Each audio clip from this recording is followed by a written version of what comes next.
তাদের ধারণা যে একটা বড় ক্লায়েন্টকে যদি আমরা ঋণ দেই তাকে এককভাবে সুপারভাইজ করতে পারলে সেই যে পরিমাণ ব্যবসা আমাকে দিবে তা দিয়ে আমার যে ব্রাঞ্চের যে প্রফিট টার্গেট সেটা ফুলফিল করা সম্ভব।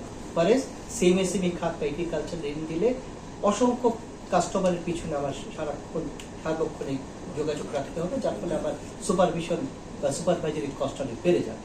কিন্তু বাস্তবে কি হচ্ছে আপনাকে বুঝতে হবে, বড় ঋণ আপনাকে যেরকম বড় মুনাফা দেয় বড় ঝুঁকিও সৃষ্টি করে। একটি বড় ঋণ যখন খেলাপি হয় তখন শুধু ওই ব্যাংকের স্পেসিফিক কোনো ব্রাঞ্চ না, টোটাল ব্যাংকের পোর্টফোলিওর মধ্যেই একটা বড় ধরনের ঝুঁকি সৃষ্টি করে। অতএব ঋণ বিতরণ করতে হবে এবং একই সাথে আদায় করতে হবে এই ধরনের আর সবসময় বাংলাদেশ ব্যাংকের তরফ থেকে ব্যাংকগুলোকে দিতে হবে এর কোনো আবশ্যকতা নেই। ব্যাংক নিজেরাই অনুভব করবে যে প্রদত্ত ঋণ তাকে আদায় করতে হবে। এখন আপনার যে তথ্য বললেন যে দেখা যাচ্ছে যে বড় ঋণের এই খেলাপির হার পূর্বের তুলনায় বৃদ্ধি হচ্ছে। এটা একটা সিম্পল ম্যাথ। আপনি যদি মনে করেন 10,000 টাকা চাই গ্রাহককে দিয়েছেন, হ্যাঁ, এক বছর এই নির্দিষ্ট সময়ান্তে সেতে যদি 10% অনাদায়ী থাকে এবং 10% সুদ যোগ হয়, তবে যোগ 1,000 টাকা বাড়তি যোগ হবে খেলাপি খাতে।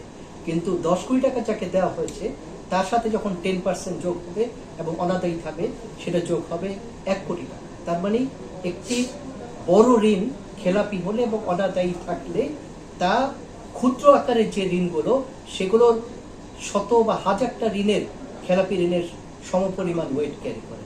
এই কারণে বড় ঋণগুলিতে ঝুঁকি বেশি এবং বাংলাদেশ ব্যাংক কিন্তু এই কারণে ব্যাংকগুলি বলে থাকে যে তোমরা যদি বড় ঋণ দিতে হয় তবে সিন্ডিকেশনে যাও, কনসোর্টিয়াম যাও, একাধিক ব্যাংক মিলে করো যাতে তোমাদের ঝুঁকি প্রশমিত হয়।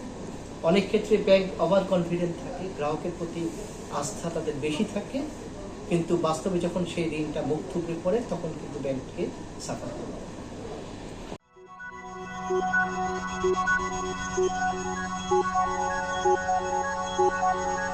Thank you.